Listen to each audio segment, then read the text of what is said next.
What's up, guys? Hey, Sparker, how are you guys? Today we will be here with Tom Lightfoot, Ryzen team member, pit display manager. And Tom, are you ready? Of course, I'm ready. Ready to go. Let's go. Please, Tom, present yourself and let's rock it. Excellent. So I'm Tom. I was the pit display engineer for Horizon in 2018 that went to the World Finals.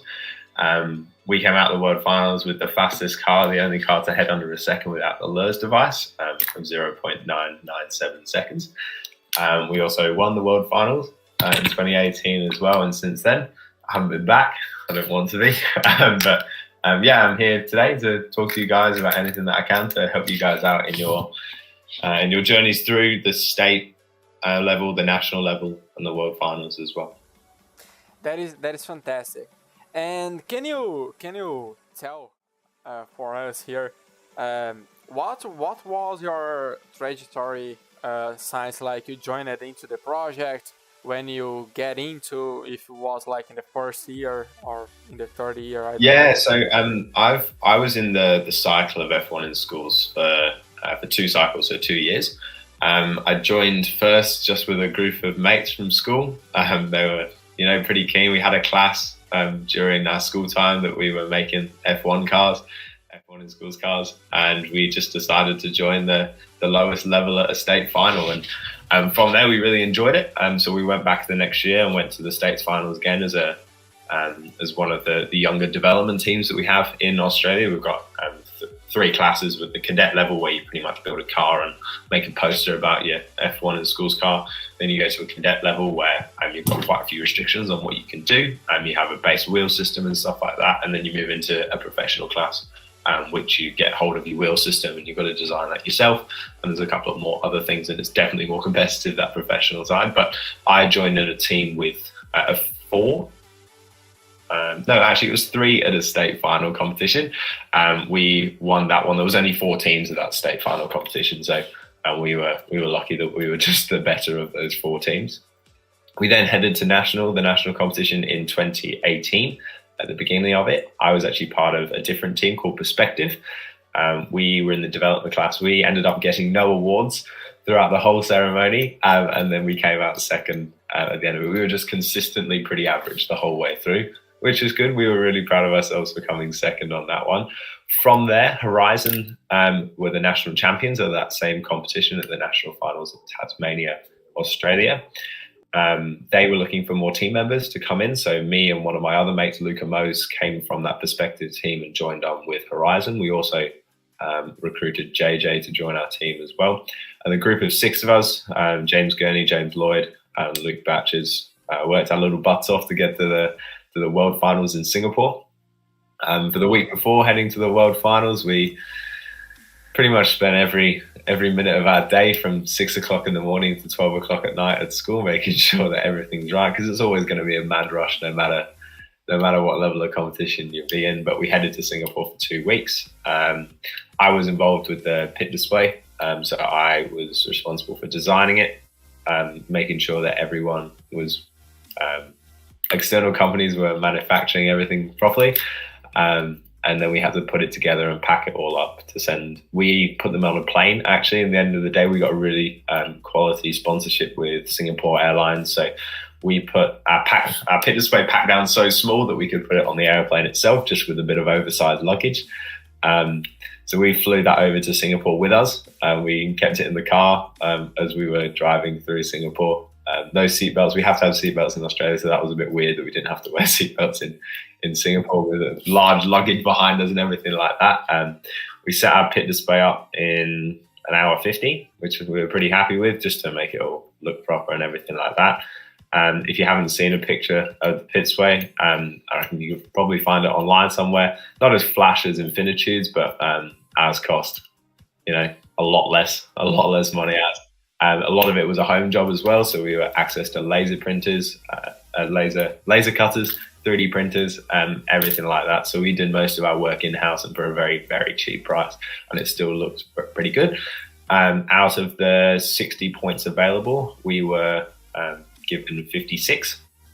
We lost 1 mark So we got 19 out of 20 for the aesthetics, 19 out of 20 for the other one that I can't remember the scoring criteria. We got 2 marks taken off for our pit build because apparently our table extruded the outside of the area that we could have our pit display in. But to this day, I look at all the pictures, it wasn't extruding. I think they were just looking for ways to take off marks for the Australians. So if we could have contested that, I definitely would have, and we would have had one of the most high, well, I reckon one of the highest pit display scores in the world. But no, I got robbed of those 2 marks, but that's fine. I'm pretty happy with my 56 out of 60 points for the pit display. Over in Singapore, we raced our car and everything like that on the track. Didn't do so as well as we wanted to in the knockouts, but that's okay. Things go your way. You'll find that things go your way in state finals and things won't go your way, and knockouts was one of them. But at the end of the day, we came out with best engineered car and nominated for numerous other awards and came out on top in front of every other team at the competition, which is pretty cool. From there, we were invited to head to the Singapore Grand Prix in 2018. We were taken behind the pits between the hospitality, so the pit lane, and that was pretty cool. After the race, we got to see Lewis Hamilton pull in, and we were kind of looking directly below where he stood on the podium and everything like that. So I was 15 at the time, I'm now 19, so I like to think a little bit wiser, but best time of my life at the age of 15, which is pretty fun. But here today, I'm here to answer any of your questions that you send through on the live stream. I'll give you some tips and tricks on what to do, what to try and avoid, best ways to get around sponsorships and stuff like that, because I was heavily involved in that as well. Unfortunately, I can't send any of you my portfolios. They're on my hard drive and I haven't got it connected to my computer. But there are many examples on the internet of other portfolios and stuff like that you can have a look at. And no, I can't send you a picture of our wheel system as well. That one is, everyone else has seemed to copy that one anyway, so I'm sure you can find a different team. Yeah, that is completely fine. We understand, and we do that here in Brazil too. So the goal here is not to share documentation, but to teach how to get those documentations done correctly and how to present for the judges correctly, so you get the more points as possible. So that is the main goal, not to share documentation, because the best way is to learn and interpret what exactly. I say, and then you can take it your own way, and that's how innovation's best done, by taking a little bit of information, trying it out yourself, and you might find something way better than what we did, and hopefully your car can head under that second as well. Yeah, exactly. All the things goes around like a research and development process. So if you research and you know how to research, probably you can do a very good job and basically get a lot of points, a lot of plus 15 points on the scorecards. So that will be fine for you. So you said that all of your team your pit display was made by yourselves and only with a laser cutter and a 3D printer. That is right? Yep, that's correct. So, everything was done in-house. Wow. So you didn't went for a business or someone to like get help or things like that? Yeah, so we wanted to make sure that everything on our pit display was that we designed and we know exactly how it worked. And if something did break, then we could fix it ourselves. Not everything was done in-house, so we did go externally for the signage to get the boards printed.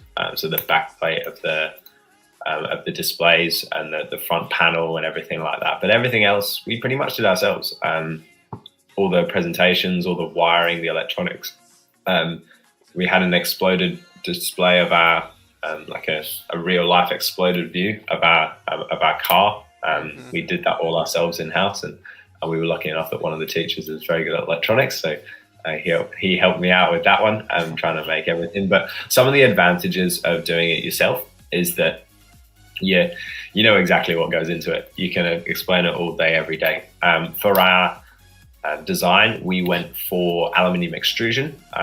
It was just a a square cut. We went down to the local steel maker. We said, hey, we're looking for X amount of steel, and it only cost us about 25 Australian dollars, which is about 20 US dollars or something ridiculous like that. Yeah. Super cheap stuff. We also elected to go for some carbon fiber. So all the extrusion that was done horizontally, so laid flat, that was all aluminium extrusion. And we went for carbon fiber for the uprights because we could. We had a bit of room in the budget. And it also reflects pretty well with F1 itself, like the actual F1 competition. They use carbon fiber for their wings and most of their body parts as well. So we wanted to incorporate some things from Formula One, and because we can't really use carbon fiber in the construction of the F1 cars, we thought, you know what, we may as well put it in our pit display. All we had was simple 1 meter extrusion lengths of carbon fiber cylinders. So the way that we designed the lots of bits and pieces that came together for the pit display, all the uprights were circular, all the horizontal beams were rectangular. Just made it so much easier when trying to put it together. You knew exactly where things were going to go, and it meant that you knew exactly how much you needed of each the whole way around. And the parts that were used to connect each of the uprights and latitude extrusions, that was all done in-house. We had a couple of 3D printers, and we designed those up ourselves. And if it was too large, too big, we could say, look, all right, we've got to head back to the 3D printer, do a bit more quality control on what's going on. The first couple of times we got it completely wrong, but because we had our own in-house, we could just go over and over and over. If one snapped, bang, we can produce another one. If we need a little bit more reinforcement, look, we can sort that one out as well. And so it was really good. Some of the other teachers didn't like me on the 3D printers all day, churning out these huge brick things to connect the rest of the pit display together. But in the end, we've still got the pit display somewhere that we can put up if need be, and we've got lots of extra spare parts as well. In the case that we did go externally for those connectors, the joints, we would have got it probably wrong the first time. It would have taken another 3 or 4 weeks to get the injection molded back for the next piece of connector. So having them done in-house means that you control the time frame. There isn't anyone. No, you're not relying on business or anything like that to sort it out. Obviously, we had to rely on business for the signage and postage, but we made sure that was done super early. James Gurney helped out with some of the design of the posters, but my role primarily was making sure that everything was labelled. Everyone knew exactly where it was going to go, how it was going to get there. It all got there in one piece at the end, and we brought it back and set it up again at our school once it all finished. But unfortunately, the prototype cars was taken by someone. I'm not sure who. I didn't get a prototype car, unfortunately. Like, it's way more efficient to do like in a third part business, because they will like save your time. But at the same time, as you said, it's like way more efficient in a knowledge way, and for the competition itself, if you can do it by yourself, because you will know exactly which pieces go in which place. If something broke, you can replace it like so much faster than like probably no one will notice that thing broken. In the last week, I will say in the last week of making sure everything fit together just before we headed out to Singapore, we were lucky because we took everything on the plane. We could work on that pit display up until we left on the plane with it. If you do head to a world finals or even a national finals, sometimes you don't have the luxury of taking it with you. You've got to ship it with a company that will take it overseas for you, and that will have to be done 3 weeks prior. For the last 2 weeks, I can tell you we kicked a couple of those ones. It was quite late at night, edging 12 o'clock in the evening, and all of us trying to put it all together, making sure everything fit perfectly. And there was a couple of times they were kicked. You know, that's just what happens. And sometimes it was 2 in a row. So we had to we had a base load of parts that we had to work through. So, you know, it all worked out in the end. And if we had broken so many and that we were doing them from an external company, then we would have been pretty much stuffed. So first tip, if you can do things in-house, do it in-house, especially when it comes to stuff like the pit display. When you're looking for things that require a little bit more quality control, such as your car and your wheel systems and stuff like that, do look externally, because they will affect the performance of the car. Whereas pit display, you're not looking for performance, you're looking to make it look pretty and make it functional. So you said that you got help with the electronics, and I am a little bit curious, because if you look closer into the photos, the pictures that you can find into the web, you will see that there's some push buttons on the surface. And hang there, I'll give you 2 seconds. Keep talking. Okay, so you can see that there's some buttons right there, and honestly, on my knowledge with electronics and things like that, that probably should be wow. Yeah, this is what I'm talking about. For those of you at home, it is. I've lost one of the pieces for it just in the moving back. But here you go. Here's our car. Here's an exploded view of that one. Things aren't fitting properly after 5 years, but that's okay. I'm sure I can work that one out at another point. But yeah. So I was curious about, because when you push that button, there's some screens on the pit display itself, and like you had programmed like in our operational system, things like that, because there's a kind of a hard work to do it, like configuring, like, oh, I will push a button and that video will show on that screen. It's like, it's a little bit hard to program that, isn't it? It is very difficult. And I'll tell you, it took a lot longer than it should have. In the end, we had in Australia, we've got just a control board. I believe it was a maker bot or something like that. We programmed it to that you press a single button, it comes up with a key bind. In presentation, so we pretty much used Microsoft PowerPoint. We set up a PowerPoint, and when that when the button was pressed, it went to a letter on the keyboard. The letter of the keyboard then went to a different slide of the presentation. And because we only had a certain number of buttons, they didn't need to swap and change at all. So it did take a long time. The electronics, I don't have a picture with me underneath the pit display, underneath the table. But yes, a lot of time goes into make sure you're coding those buttons. If you are looking to do it yourself for your team, you probably don't need it at a state finals. The national finals, if you're really trying to extend yourself, you're more than welcome to do it. It will take you a bit of time. And at a world finals, give it a good couple of days to learn how those sort of things work. It does take a bit of coding, but once you've found a code on the internet, so I'm sure someone else has done something somewhere, you can definitely install that one and how they do it. It should be pretty easy if you've got a background of coding. At the time, I had nothing.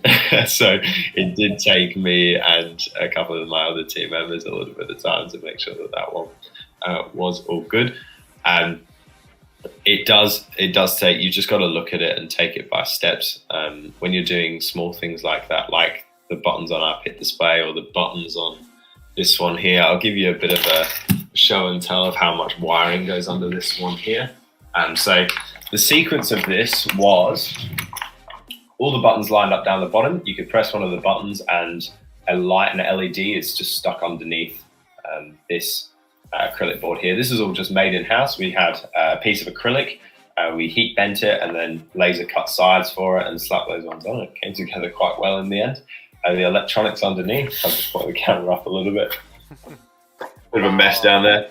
Yeah. That is a lot of cables. There's a lot of cables under there. I was lucky that I did have a teacher that was into electronics and he did like that stuff. So he did help me out with all the wiring of that one. But, you know, he didn't do it for me, unfortunately. I had to plug away at it as well. So with electronics and everything like that, making things interactive, you've got to make it work. Definitely got to make it work, because if it doesn't work properly, then You know, you get to the world finals and national finals and you go, oh, it's broken.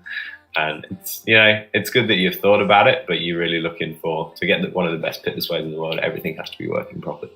And you don't want to go too complicated on it either. Like, we went for something which was press a button. It shows you where a different piece of the car is. Like, this is our front wing here. This one, if you press the button on the exploded view, it comes up a LED light. This is just scuffed acrylic rod. We've just got a bit of sandpaper, and then when it lights up, a red fires through the center of it. Just so you know, it's simple, it's visual, and you can pick these ones up and have a look at it as well, which is pretty cool too. Mm-hmm. Yeah, and that is the point basically, because with your pit display, you are looking for like sell your product, sell your car, and basically sell your team, sell your scuderia. So if you have more visual helps to help you to sell that, it's way easier. And like that idea of like pushing some light below the pieces and things like that is like, oh, I know exactly which piece you are talking about. So it's way easier to understand everything when you are presenting your pit display. Yeah, and it's easier to talk about now. Like, I did it 5 years ago, so it's a little bit out of my memory a little bit. But I can still tell you how everything works and how everything comes together, because I worked on it myself. I know the finished pit display was actually done externally, so they had it was built by a cabinet maker from my memory of what Luke Batches was telling me, but he so they had it a little bit more expensive. They were done externally, so at the end of the day, the product looked, can't say more professional because ours looks pretty good, but it definitely looked a lot more commercial. And we just went for something that we did in house, and it still came up with the same product and the same point score. And I reckon we did actually better point score than they did. But I can't confirm that one off the top of my head. But don't be worried if you haven't got the facilities, everything like that. You can make something work, and something that's simple, something that's eye-catching, and something that tells a story. That's exactly what you're looking for. Yeah, exactly. And that is a point that I will say that probably almost like 90% of the teams already went with that. That is like, you talk with some business and they say like, oh, I can do it, but at some point they say like, oh, you don't have time left to do it, or things like that. And if you are like putting your pit display on their hands, and they say they get it with that like they say, oh, there's no more time left and we cannot do it anymore. So it will be pretty hard for you to get a solution for that, and mainly because the competition will be like in a few weeks, a few days. So the competition doesn't move if you're behind, unfortunately. Yeah, exactly. And it is quite hard in the cycle of F1 in schools. That I'm not sure how it is over in Brazil, but in Australia there's about 6 months between each competition. So you've got 6 months between the state and the national, and then the national and the World's finals. And for the first 2 months of that cycle, you pretty much should just be planning and working on your car. Like by that time, you've got 4 months to go. And sometimes you'll need to ship your pit display 2-3 weeks before for a world finals, and that only gives you 3 months. So you're giving a 3 month time frame to some industries that need at least 4 months to make sure everything is perfect for you, because you're not their only client. They've got lots of other things flying around everywhere that they have to deal with. So if you make it your mission to do it yourself, it's going to be a lot cheaper. I can tell you that. It will definitely be cheaper. And if you spend the time and the effort and making sure it all fits together perfectly and looks nice, those extra hours, although you're not spending the money, you can make a product which looks as good, if not better, at the end of it. Yeah, exactly. So you said that like there's a problem mainly to the world finals, And here in Brazil, I can see that going on too. There is like going on to the competition and like carrying on a pitch display to the competition. It's a hard task, mainly because of the size of the pitch display, and that should be like a hard thing to do. Most of the teams probably will like got to a carrier business, and they will left like the display in our door, but it's still a hard task, and that carrier can broke something, can do something. Can you tell us? I know that you have talked about it a little bit about it before, but can you talk for us about a little more about it? Yeah, excellent. So you have to, when you're starting to design a pit display, you've got to know what it has to achieve. Like, it's got to match the criteria, the one set out by F1 in Schools Brazil, F1 in Schools at the World Finals. It's got to match those. So it's got to fit within a 1 meter, 3 meter, 2.4 meter size box. That's your first one. Nothing can be bigger than that. From there, you can work down. You go, all right, how are we going to transport it? What are our options for transportation? Are we going to chuck it in a big freight? That's cool. That's great. It means it just gets shipped right to the door, but it means it has to be done 3 weeks earlier. And you don't know what's going on in those 3 weeks. It's out of your hands completely. It could be thrown from one ship to another. You have no clue. It's not going to... they're not going to be extra fragile with it because it's a special box that's going to World Finals. It's just another box on their cargo ship. Or you can go for the method that we did, and you can pack it down. You can put it in the plane with you. Like, you can take it along. We made sure that each of our tables, so we used melamine wood. We coated it in just a coat that went around the outside of the trimming, and we bought that from the local hardware store. It cost us about $10-15 for a 2 meter by meter sheet. We just made sure we cut that into the size that could fit in the oversized baggage of a plane. And because the company Singapore Airlines that we went with, they were super fantastic with us. They gave us not free, but they gave us discounted flights and oversized baggage and everything like that. That would be an extra 200 kilograms or something like that, which they were super generous for.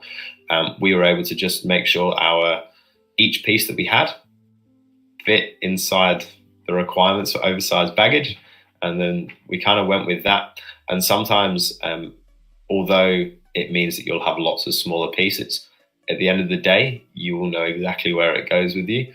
If you've got a national competition,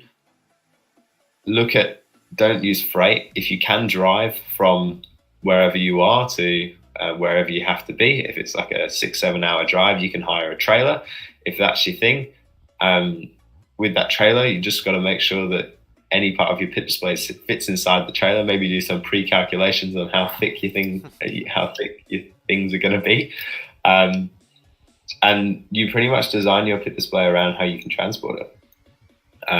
We designed ours, like I said just previously, designed it so small that it could fit on a plane. And doing something like that just means that, we could see it the whole time. The only time that we didn't see it was when it was in the freight down below. So when we were sitting on top of the plane and down below, as soon as we got to the airport, they gave it back to us, and we could look after it and make sure that it wasn't thrown around everywhere, and make sure nothing broke and stuff like that. But teams at the World Finals do big freight shipments of their pit displays, and we had Perspective. So although I was called Perspective at the national finals, and there was a team at Worlds called Perspective, and they were next door. They came third. They were super nice people. Their pit display actually looked like a pit wall.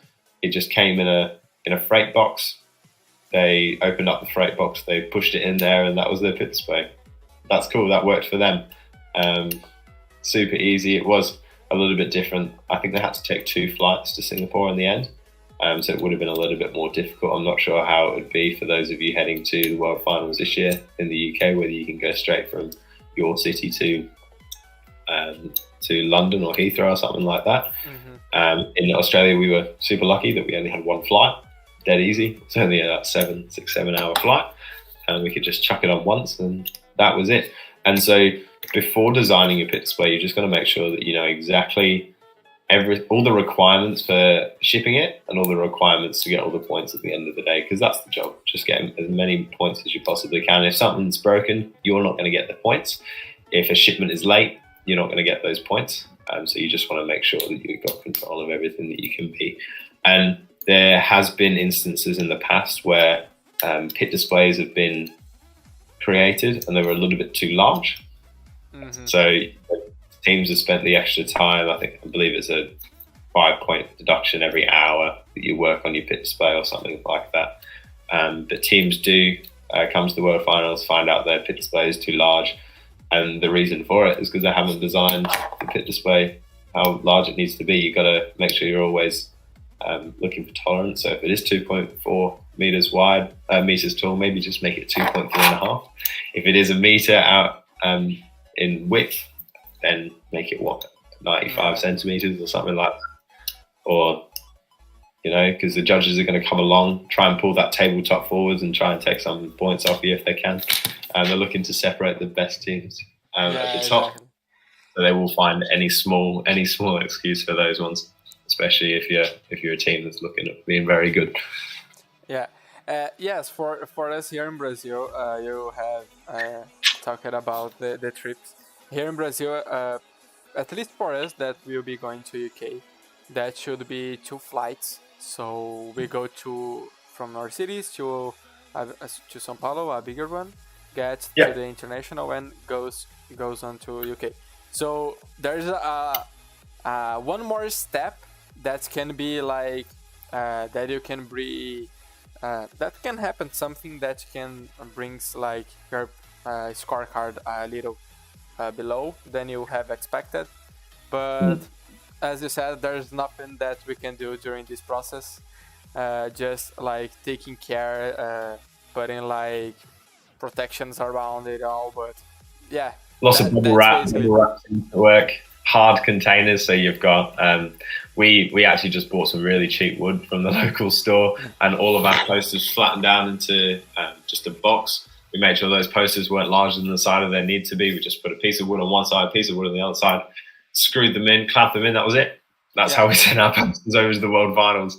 Whacked the bag tag on it, and that was it. It's quite weird to think about now. Just a bunch of 15, 16-year-olds just sending large pieces of wood. And now, what was quite funny, just completely off topic, Australia, they're quite strict on coming into the country and what you can bring in.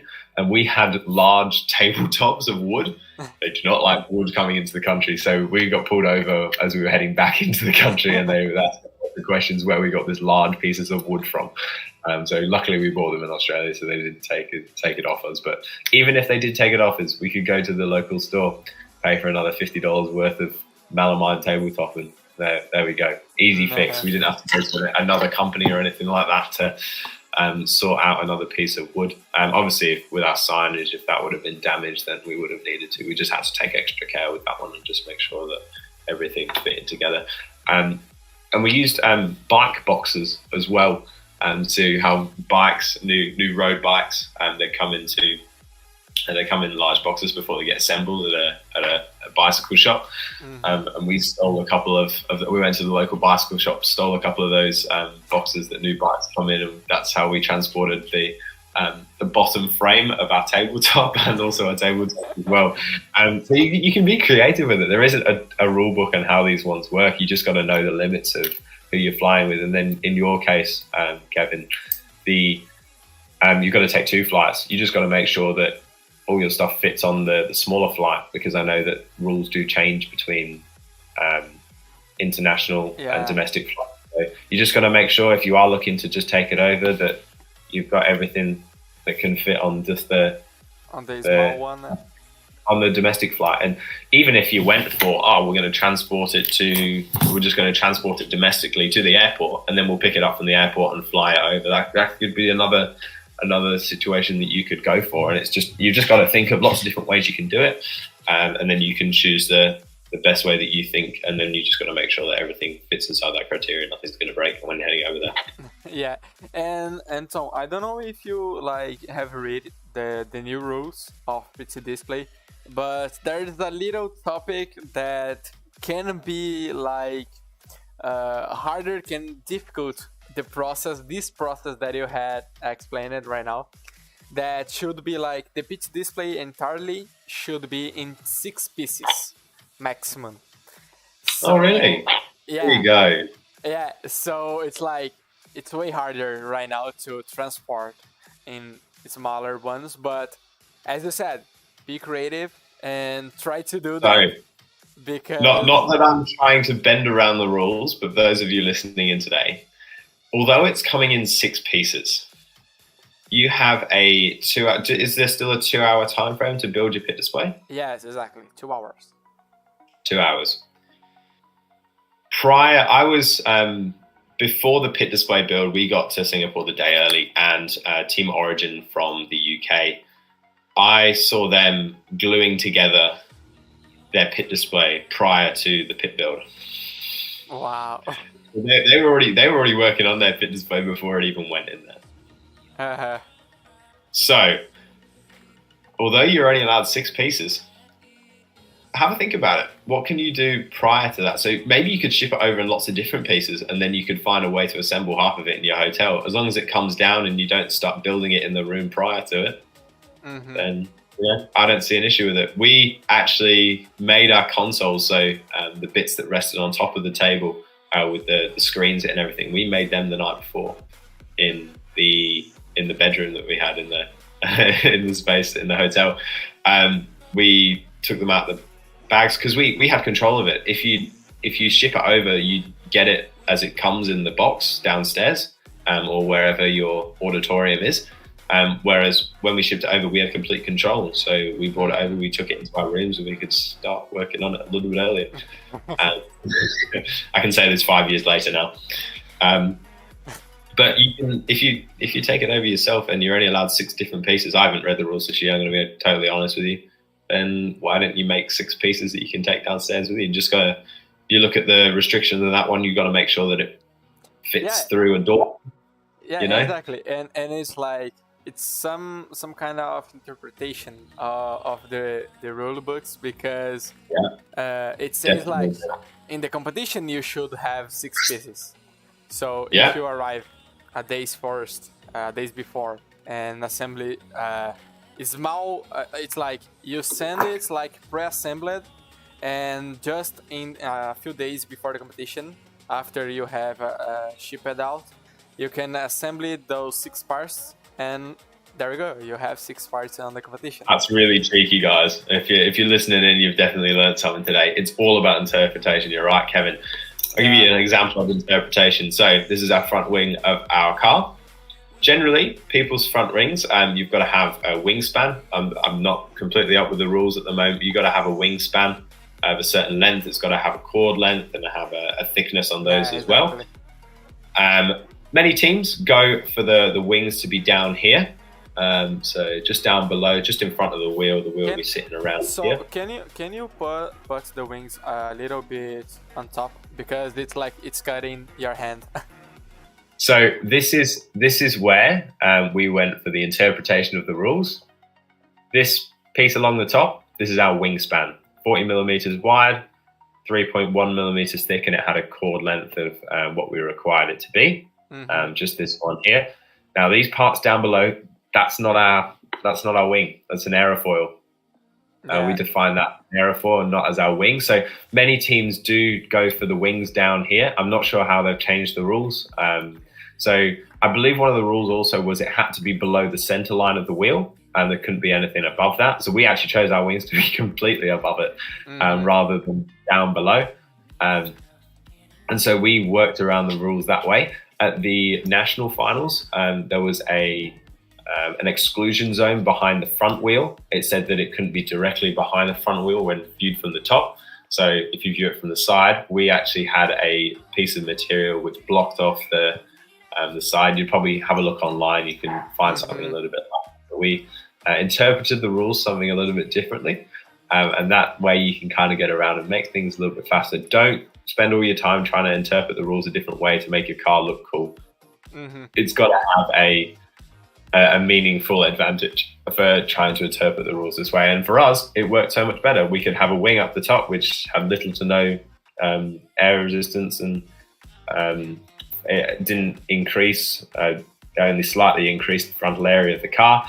Didn't create any downforce or anything like that, because you're not looking for downforce here at F1 in schools.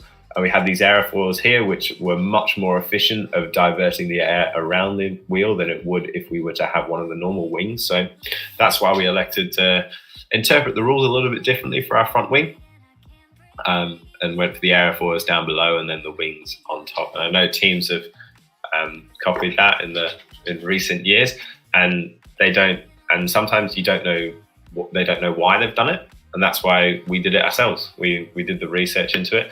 The launch energy, so the LERS that we were discussing a little bit earlier with Infinitude, we did some testing on trying to make our own LERS that would sit on the rear of the car. So you'd have the canister housing at the back. We'd have the canister housing at the back. We'd have the side pods protrude the back of the canister housing, and we'd have a LERS device that sat on the back of the canister. It looked really weird. It looked very silly. We tried to work it out around the rules but we couldn't get the LERS device to move out the way enough for the canister to be put in without breaking the rules. So that's why we didn't go for it. I mean, we could have. It gave a little bit of an advantage, but if you're losing points on scrutineering, then we don't want to be doing that. So there's definitely all good for interpreting the rules, and some of your interpretations might be fantastic, but if it's going to, just edge it a little bit too much, it might be safe to say, look, we're just going to go for the normal design that we wanted previously. And our LERS device would have been wicked. It would have been revolutionary, really, like having the LERS on the back of the car. But for this one, it made perfect sense that we could have the wing above. It meant that we could have those better aerofoils at the front of the wings to divert the air around the car, and it worked for us. That was something that they did a lot of testing on. And now there's some teams that what happen is they build one car, they do a test, they build a completely different car. The testing the boys did, Luke and James, oh man, they put that car through the wind tunnel so many times. Like for the front wing, for instance, they increased and decreased the height of this. You guys can see that, of the wing here, so they actually had it in line with the canister housing, in line with the rear wing up the top as well. So they did move this one up and down during testing, and they found which one had the lowest drag coefficient. That's the way that they did it, and they made all their decisions based upon an idea that they had. They slightly changed it every time, and I can tell you that these would have had different angles going up. The aerofoil would have had a different radius and fillet corner. Yeah, seriously, you should be whacking that car through that wind tunnel as much as you can. Yeah, exactly. And just to like a curiosity, that kind of the wing is not anymore permitted. They changed it this year, the rules. Yeah. So they just had increased the wheel size, the wheel diameter. But just with that, same as Formula One. yeah, but it's like with that, your entire car goes higher, and consequently, your wings cannot be over 13 millimeters above the track. So consequently, you cannot have the wings there anymore. So you need to put it down. There you go. So yeah, you've got to look at the most recent rules for this one, and there's definitely going to be some loopholes in there. You just got to read them over and over again. Yeah, it can be a second Bible for the time being that you're in the competition. Yeah, but at the same time, like until last year, we did it. Like that car that I had show it for you before was with that kind of wing. So until these national finals that will be happening this month, it's like the same rules. So you can still have it. So yes, it's like interpretation. So yeah, it certainly is interpretation. Like I was just thinking off the top of my head here, why don't you bring the wing down in front of these aerofoils? I don't know. Have a look at the rules. Is that something that you can do? You can look at, and you can just have one of these small, thin here. It doesn't do anything to the car's aerodynamics, and then you can make something a little bit better for for an aerofoil or some support structure that you can define. If you define it in your drawings, they can't say anything about it. It's like if you have a look at some of the actual F1 cars this year, like obviously it had the ridiculous rule changes and everything's super new. And I know the Mercedes cars are going very fast, but if you have a look at the rear view mirror supports on the side of their car, so the rear view mirror off to the driver's left and right, it looks more like an aerofoil shape to divert the air rather than just a support for the mirrors. So they've incorporated it, and all they've said is that part it's an aerofoil shape. It's a support structure, but it does a lot more than just support those rear view mirrors. So have a look at those ones. It's been really good to have the rule changes in F1, just the Formula One as well. You can see how teams have interpreted different things, and especially with the new bodies and shapes. Like in previous years, you would have just had something quite small, quite minute that would be underneath the car. But this year, you've got all those super, like the larger wheels, and teams have had to go for like no side pods at the Mercedes and stuff like that. It's good to see how even those guys are trying to work around the rules, trying to interpret it themselves. And you can have a look at, and you can inspire to have a look at those Formula One cars, have a look at Mercedes, and that is obviously not working very well for that. I didn't actually watch qualifying this one, so I got no clue what's going on.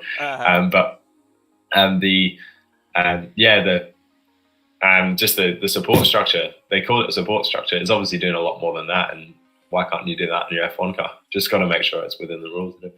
Yeah, and Ton, here in the chat, we have a special guy right here. It's a way friend, like your best friend. Pedro is here in the chat, and he's asking. No way. Yeah, exactly. Hi, Pedro. In the Good chat. to see you. and he's asking some questions. So in your opinion, what is the best team of the history of F1 in schools? That is a trick question, I know. The best team. Well, I'm going to be biased, and I reckon Horizon. You know? Look, there's different teams that do different things. Like international collaborations, they do some amazing work. They have half a team that they don't see ever until they get to the competition, like Aurora. So Brighton Secondary School, the school that I went to, that was purely Horizon. The year before that, they were Aurora at the 2017 Worlds, and they worked with a team in Germany. They didn't meet those guys until they headed to the World Final in Malaysia. Mm-hmm. Like, imagine doing a whole competition without knowing your teammates the whole time until you actually get to the World Final. Like, that's something really special. And for a team to come second after not meeting each other, obviously they'd been on video chats and everything like that in Germany, but wow, like, these guys have had, like, I was super lucky that everyone that I worked with was within a 50-kilometer radius of where I lived, so we could like catch up, we could see each other at school and everything like that. But collaborating over different time zones, because they live in Europe, we're over in Australia, there's about an 8.5 hour difference. Small things like that, and you look at those teams, you go, wow. And I wouldn't say I have a favourite team. Obviously, Spark Brazil's up there. Oh. But some teams can, although they won't come off on top, they will have such a large journey that they should really be proud of. Like Brazilian 6 in 2018. Mm-hmm. Like there were some awesome guys that were really good people, and they obviously worked really hard for where they can. I think they get 6th in the end, which is kind of funny. Like Brazil 6, or it might have been 6 or 10. I can't remember, but it's Brazilian 6. Yeah, it was 6. Yeah, they are our friends too. Yeah. So like, those guys came from hardly anything, and they built that up themselves. The reason Horizon did so well at the end of the day is because we actually had years of experience behind us. We had members of Infinitude in 2016, members of Aurora, and then we came in and had a bit of a perfect storm, to be honest with you. And a team like Britannia Red, although they won the national finals the year prior, they took a whole year of development, and it paid dividends at the end of the day. They came out on top the year after. So there's lots of different teams that have lots of different journeys. I'll always say Horizon was one of the best. I was a part of it. It was lots of fun.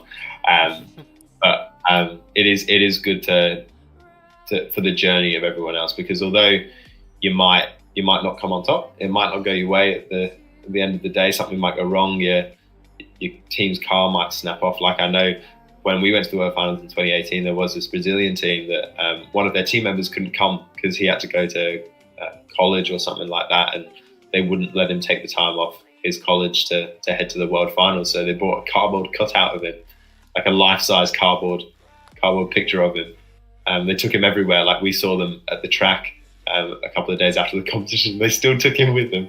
Like there's small things like that really like creates a story of the team, and it's what you learn at the end of the day, the skills that you get from it. Being able to talk to people of your own age, being able to talk to business, and some of my favorite teams that I've got in contact with are all people that are eager to learn. And if you're a team that wants to learn, wants to do better, and that enjoys that sort of thing, then yeah, you're definitely up there with my favorite teams. So for you, the better team should be Horizon, and you're answering or not? As you said, Horizon was good. No, it's like, because it doesn't need to be like the better team of the history, but it can be like a team that had left a legacy for you, or that helped Horizon to get. Team that probably made the most impact on Horizon was Cold Fusion in 2012. So a couple of their members, so they won in 2012. I've met with some of their members. One of them's heading over to the space agency in New Zealand after he completed his university course at UCL Engineering. He actually did take up that scholarship. We had another bloke, Spencer. He came along and helped us out so much, and they were really good, a really good, fascinating team to work with. And for those that came back and helped us out, they had a huge knowledge base. Obviously, they were finishing off university when they were helping us, advising us. They didn't really help us at all. But yeah, they were definitely one of those teams that really made quite an influence. And for the teams going through now, your job in the next, once you're heading into those degrees at university, or if you're deciding to go do that, fantastic. If you're deciding to go into a trade, come back, help out. You can help out with the electronics or something like that. Like the reason we did so well, we had the backing of a 2012 world champion. We had a couple of years before where teams came along, and we kind of built from the Infinitude and the momentum of Aurora, and then we got there in the end, at the end of the day. And Britannia Red did the exact same thing. They decided to, we're not going to go to the competition in 6 months. We're going to go a year and a half. Spend that extra time.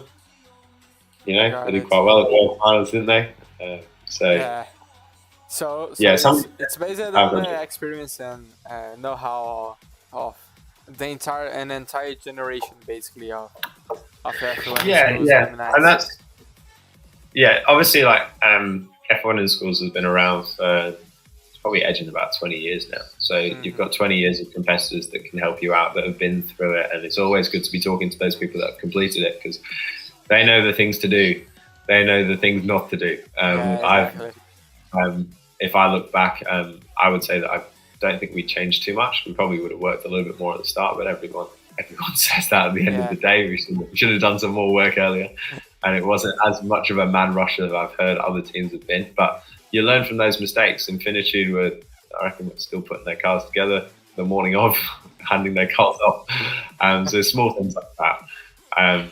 So you learn from the generation before you, and if your school's going, so if you're the first year of your school, make sure you come back next year. You don't have to do the competition, but you can help out some of the younger kids that come through. At our school at Brighton, Australia has a large, or South Australia, where I live, in the state that we live in, there's a large emphasis on submarines. And we have like F1 in schools, we have a subs in schools competition. So kids make their own submarines that go underwater, and they go through an obstacle course and everything like that. It's very similar competition to F1 in schools, obviously just with a submarine. You don't have to fire a CO2 canister down the track. But I've helped out some of those teams. I give a couple of presentations on those guys. And obviously I don't have direct knowledge on the subs itself, but I can say some things that work, that didn't work, and everything like that. So the idea is that once you've finished your time with F1 in schools, do come back, do help out the next team, and that's how they're going to learn even more. We don't we don't have a knowledge base that starts off from zero, and we don't get any help externally. I can tell you all my books at university, look, they've been around for the last 20 years, and they're built on multiple hundreds of years of knowledge and everything like that. So I get to reap the rewards of everyone else that's done the really hard work. And then the idea is that once I've done all that hard work, I've learned everything that I can move on to something a little bit more adventurous. Then can apply that knowledge that I've learned from previous guys and previous teams onto something that I want to do, and something a little bit more specific. I'm only second year uni at the moment, but 3.5 years. So yeah, that is the point. So if you can help other teams, go ahead, and you can help them even if you are not competing anymore. So Pedro asked to what tips or tricks you would give us, give for Spark that are going to a second World Finals. What tips you give for us? For you guys specifically, this is coming into the Pedro show, isn't it? Yeah. Yeah, it's Pedro. It's Pedro. For a team that's going to the second World Finals, you know exactly what's coming. You've been there. And I'm hoping that you guys get to actually go and experience it and not kind of watch it on a live stream, which is it's the best that they could have done at that point, which is fine. But hopefully you guys get to go over there. For a team going the second time, you have a year's worth of work behind you. You've got stuff to build on. You don't have to start from scratch anymore. You know what works, you know what doesn't. You're not going to try that aerofoil out again because you know it didn't work. So all the information that you've used from last year, don't go over and do the same process. Do something a little bit different. Not sure how long you have until the World Finals, but you've got time to really focus in. If you struggled with manufacturing, you have a year's of experience behind you. You know, you've got an extra year that you can pull from. You know which in your program that you're using to manufacture those cars, you know that doing this passover doesn't work as well as doing this passover. You've got time, you've got the knowledge, and you've got just the extra speed on your side. And with that extra speed, because you know the process, you can do everything a little bit better. Just make sure you're interpreting the new rules and you haven't got the old rule book out. You can spend a little bit more time as well because you know exactly what's going on with those criteria. You know which ones that you didn't hit last time, because I'm hoping you guys have got your scorecard back and had a proper look at that one. But it's learning from mistakes second time round. I was lucky that I didn't have to go to the World Finals twice. I reckon that probably would have been the end of me if I had to go twice, just because we spent a lot of time on the first time. But yeah, you've learned so much. You can have another go. And any team that's been to the state finals, been to the national finals, you've been once, go again. You learn from your mistakes. You know that doing your verbal presentation, practicing that or making it the night before isn't the way to go. So maybe practice it a couple of weeks earlier, that sort of thing. Spend a little bit more time on those verbal presentations because they're going to be the quickest 120 marks that you're going to get in the competition. So we are currently, Pedro said that he will be joining us. So I will let, yes, there he is. So I will be letting him, just let me see. Oh, here we go. Hey, Pedro. Hello. How's it going? I was pretty disappointed that you weren't going to come at the start, but I'm happy you're here now. Okay. Kevin, my English is very bad. Of course. So, yes. So Kevin, translate with me, okay? Yeah, that's good. Pedro, just turn your phone on the side because you are like... You're sideways. Yeah, turn sideways. Vira de lado do celular aí. Sim. Aí. Yeah, there you go. So, okay. Pedro, you are on the live. Say hi to everyone. Entendi nada. Pedro, tá em live. Diga olá para todos. Okay. Hello, guys. My English is very bad, but I try every day. And Tom, you know, my English isn't very good, but I wanted to say that I really like you and your hair. And I think you are the best guy in F1 schools, okay? Very no, I'm really not, but no. Tom, Kevin translate with you, okay? Yeah, sounds good. Kevin, fala pra ele que eu vou falar uma frase e ele vai falar em português. E aí, a frase que eu repeti. So Pedro will be saying a phrase in Portuguese, and he's wanting you to repeat it. So after that, I will translate to English. But Yeah, excellent. So Oh. let's go, Pedro. Ok, let's go. Tom, lá vem um balão. Lá vem balão. Good. What did Lá I say? vem um balão. The first sentence, ok? Lá vem um Yeah. balão. Lá vem balão. E a Spark é campeão. E Spark é brigão. Alright? So. Repeat. Ó. Spark é campeão. Spark é campeão. Oh, good.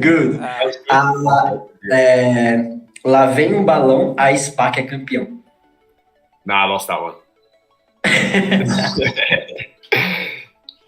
Alright, I'm terrible. Awful. I'm bad at language. Very bad at different language. So it's okay you're bad at English because I'm terrible at everything else. Ok. So Very bad. So do you want me to translate it, Pedro? Sim, Go, yeah. translate it. So there we go. Basically, this phrase says, "There goes a balloon. The Spark is a champion. Is the champion." There you go. So Is there the we go. Definitely a champion. Yeah. I need to do more Portuguese. I said I was going to do more Portuguese last time, but I haven't got around to it yet. I've got lots of maths, lots of university maths. Not fun. Ok, pergunta se tem alguma frase que ele gostaria que eu falasse pra ele dar o troco em mim. Então, o troco em mim. And like as a prank, there is some phrase that you want Pedro to speak in English. Oh, is there something you want to speak in English? Ooh. Now you put me on the spot here. I'll come back to you once I've thought about it, and then I'll get you to do it in a little bit, Pedro. How does that sound? In a little bit. Later. Depois ele vai pensar e depois ele fala. Good. Thank you. See you. Bye. Okay. Good to see you, Pedro. I guess. Yeah, he left. So He's awesome. and so I have here a few more questions. The ones that I had sent for you before. We had a little bit of time left, so there you go. Tim Hayoku asked you, how should be the start of the works? How we can start the works on the project, and where we start, like in which area, or how do we start? Yeah, of course. So the first thing you need to do is look at this, the criteria. So what you're getting marked on. That's the first thing you need to do. Open up F1 in Schools Brazil, have a look for that marking criteria. So at the end of the day, if you want to win, you've got to get as many points as possible. You need to see how you can get those points. What we did, we got all of those pieces of paper, all the marking criteria that the judges use, stuck them up on the wall, and we went through different ways that we could try and hit those. So for instance, let's say we were having a look at scrutineering, looking at each of the different rules of the car.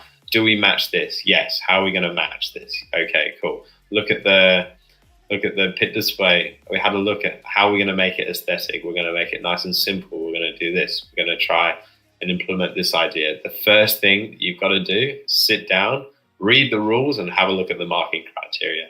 That marking criteria is the way that you're going to get as many points as possible. There's no point in making an electric car that doesn't fit on the track. Like, it'd be really cool that you made the electric car, but that's not what's being asked of you. You need to be doing what is asked of you in the criteria. And I know sometimes that stunts a bit of innovation, but you've just got to make sure that you're going with the rules, because at the end of the day, the rules are going to make sure that you get as many points as possible, and you just got to follow along. Obviously, you've got to be creative with the rules, no doubt.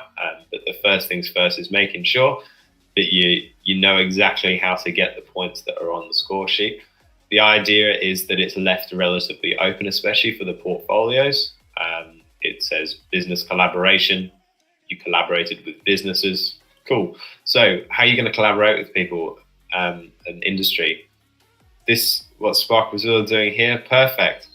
You're talking to ex-world finalists, you're creating live streams for younger generations coming through. That's exactly what you guys should be doing. You should be copying that. You should be doing that sort of thing as well, trying to make sure that you've got there's different ways to do things. Like you can do these live streams, which is a super great way in the pandemic that we live in. When we went to local markets and we showed off our F1 in schools and the rest of it. We did that sort of thing. We went out to industries, we spoke with them, we sat down with them, we had a chat with them, and we did all those things to try and match the criteria. If you've got a method that you reckon is going to work to try and get as many points as possible, that's the way to kick off with. You've got to find those methods, you've got to find the way to do it. And I reckon it's definitely a different ball game between the marketing and the designing of the car. With the marketing, you've just got to find different ways. With the car, you've got to make sure that you can get every point you possibly can and then make it fast. Yeah. And by doing the testing over and over and over again, doing lots of different, as many things that you can think of, that's the best way you can do. Yeah, and as you said, like in the car, there's something that all the teams should know that, but the scrutineering scorecard, it's like our main focus it's on that because you already start the competition with some points. And if you lose some points in there, you are losing some advantage in the teams that doesn't have some points. And with that, if you lose points on scrutineering, but there's some team that goes very well in scrutineering, but doesn't go well on the presentations, for example, you can be behind that team because they got very well scrutineering. So pay attention on that. Yeah, so the scrutineerings are easy 120 points from memory at the World Finals. You can just get 120 points from rocking up with a car that's legal. That's excellent. If you bring a car that's not legal and slow, then you get no points at all. At least if you bring a legal car that's relatively slow, like a tractor, you're going to get a couple of points. With the presentations and stuff like that, the earlier that you start, though, they know how hard it is to do it. The verbal presentations, just plan early. Plan 3-4 weeks before. You've done most of the work by that point, and you can have a go at writing up some of the presentations. I can say that Horizon's verbal presentations were probably not as good as they should have been, because we spent the last 3 days. When we got to Singapore, I believe we started to. Well, on the plane. It was on the plane that we started to organise those. Pretty awful. I would not recommend that whatsoever. At the national finals, we would stay up to 2-3 o'clock in the morning in small cabins in Launceston. Launceston is a very small town in the middle of nowhere. And so you've got the main island of Australia, and then you've got Tasmania just down below. And that's where we did our world finals, and we were just in the small, very cold cabin. It was like 0 degrees. We're all shivering at night doing verbal presentations the day before. That's not the way to do it. Yeah. Verbal presentations is the quickest 80 marks that you're going to get at the competition. And looking at those score sheets, looking how you're going to do it, preparing for those ones, that's how you're going to get the most points. If you do it the night before, like we did, you're not going to get as many points as those teams that started 4 weeks prior. Yeah, and getting this topic to talk about it, Victor Bittencourt asked how to maintain the constance between all the presentations. We know that we should do it earlier than a few days before the competition. We know that we have to plan that, but how to maintain this constance? Consistency. It's hard. You've got to be really dedicated to have consistency in preparing for those presentations. Whether you're asking for how do you stay consistent with each time you go through? The best way to do that, if you're prepping for a verbal presentation and you're looking to have a consistent workload, best way to do it is to write a plan of what you need to be done each day, and you've just got to go do it. Like you might write, 150 words, and then you're going to try and memorize 50 of those words. I don't know. Totally up to you. When we did our verbal presentations, we didn't have cue cards. So it made it a little bit more difficult. We had to kind of go off on our own, and we had to present as we were. I would definitely suggest that at national and world finals, if you could try and not memorize, but definitely know your talking points and talk to those points. And visuals and presentations are the best way to do it. Whether you're talking about consistency between presentations, so from going to an industry to the World Finals and doing a verbal presentation there shouldn't be much consistency between the two, because you are talking to a different level. You're talking to a different person. You're going to talk differently, and to the people at your college or your school, you're going to be talking differently to industry, and you're definitely going to be talking very, very weirdly and differently in a verbal presentation, because there's points involved and there is a marking criteria. And the best way that you can stay consistent is just bring energy to everything that you've got. Just sound passionate, be passionate of what you're doing, and if you believe in what you've made, then it shouldn't be hard, that one. To making sure that it all runs with the criteria is the best thing you can possibly do. And the consistency comes with just making sure that you're plugging at it all the time and making those smaller goals. It just sounds like another school day. You've got to make sure that you're doing this over and over and over again at your own pace. But if you clearly define, you've got a group of 5 or 6, make sure you've got, today you're going to write 150 words. We're going to see how it goes, and you're trying to memorize 50. And if you learn how to memorize and learn how to talk on a topic, that's the best thing you can possibly do. Yeah, exactly. And there's a question here that I don't know if you will know how to answer that, but Jose asked you, what is the best strategy to repair the car when it's broken? Like, because you have a few seconds to repair it. So it was you that done those repairs, or any strategy? I was supervising those repairs. The best way for car maintenance is to not have a car break at all. So the way that you manufacture those ones, you've done numerous physical tests with those ones, making sure that there's not a lot of thin structures. So that nose cone at the front, if you've got it nice, like a finger length, that's going to snap as soon as it hits the end. It's that one. It's more of a job for the person at the end of the track. Now, unfortunately, when it was a virtual World Finals, you didn't have someone down the other end to catch the car, and they had to use the brushes that they use at the end. We used just a piece of cloth, quite a large, towel length, almost a towel as well, just a really thin towel, and we just stretched it out over the top. And how the car comes in is whether it's going to break or not. Unless your car is designed really poorly, it shouldn't break on the way. It's going to break as soon as it hits the end and decelerates. So don't be afraid from moving away from the brushes. I'm not sure what track you guys use at state national finals, but using a towel at the end, fantastic. What I might do, I'll send it to Spark Brazil, and they can put it on their Instagram or something like that, and I can show you the towel that we used, or just like a bit of a demo of how we stop cars here in Australia. It generally does a pretty good job if the car's designed well. Whether you have something snap off, super glue, go for it. Whack it back on. Once you've done, don't put if you've got a nose cone snapped off, don't just dollop it in super glue. What you want to do is a little bit of super glue in the middle, stick it on, and then seal it around with a bit of super glue. I'm not sure, I probably wouldn't use tape or anything like that. Super glue is just the easiest because it doesn't add too much weight onto it. If a wheel system comes off, you just want to be super careful that super glue doesn't get into the bearings, because as soon as you get stuck bearings, that's it. You've got no more wheel spin and you're breaking rules. So to tips and tricks for car maintenance, design your car so it doesn't break, and if in the case it does break, make sure that you're using super glue and it's not your wheels that are broken. Yeah, for sure we can show that if you can send us the video, and we can put that. I can sort something in the next couple of days. Yeah, there's no problem. Pedro will take care of that.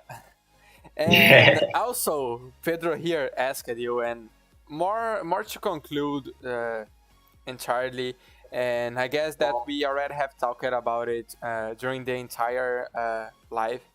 But what are the main points of F1 in schools, and like, what are the points that we should be focusing on it and what should we not be focusing on it? Because we know, like, pitch display, for example, if your team like takes a lot of time and a lot of effort to do that, you are losing some time to put on effort on the engineering or marketing process. So things like that. Can you talk about it, about those areas? Everything that gets done at F1 in schools, you can write it up in your portfolio and you can say it's a direction that you took. Some things might take a little bit more time than others. Off the top of my head, I can't think of anything specifically that go, no, don't go do it, because everything that you do might come out in a better